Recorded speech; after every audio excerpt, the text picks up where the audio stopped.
সেনাবাহিনী প্রধান জেনারেল ওয়াকারুজ্জামান বলেন, বর্তমান পরিস্থিতিতে যে দায়িত্ব ও নিষ্ঠার সঙ্গে সেনাবাহিনী কাজ করে যাচ্ছে সেটি দেশ ও জাতি চিরকাল স্মরণে রাখবে। সোমবার ঢাকা সেনানিবাসে সেনা প্রাঙ্গণে সেনা কর্মকর্তাদের সঙ্গে এক বৈঠকে তিনি একথা বলেন। বৈঠকে একাধিক উপস্থিতি একটি সূত্র এ তথ্য জানান।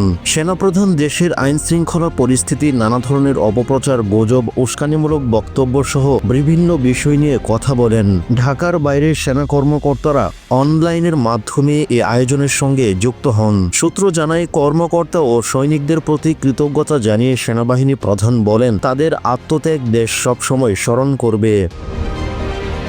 তিনি সবাইকে ধৈর্যের সঙ্গে দায়িত্ব পালনের পাশাপাশি যে কোনো ধরনের উস্কানিমূলক বক্তব্য, প্রতিক্রিয়া না দেখানোর বিষয়ে সতর্ক করেন।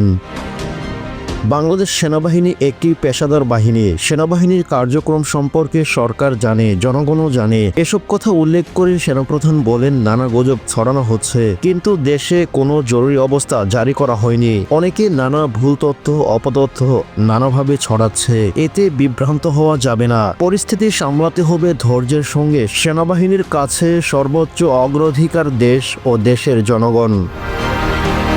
অন্যদিকে জুলাই গণঅভ্যুত্থানে আহত শিক্ষার্থীদের পাশে থাকার কথা উল্লেখ করে সেনাপ্রধান বলেন, গত সোমবার ঢাকা সেনানিবাসে সেনা মালঞ্চে জুলাই গণঅভ্যুত্থানে আহত শিক্ষার্থীদের সম্মানার্থে ইফতার অনুষ্ঠানের আয়োজন করা হয়।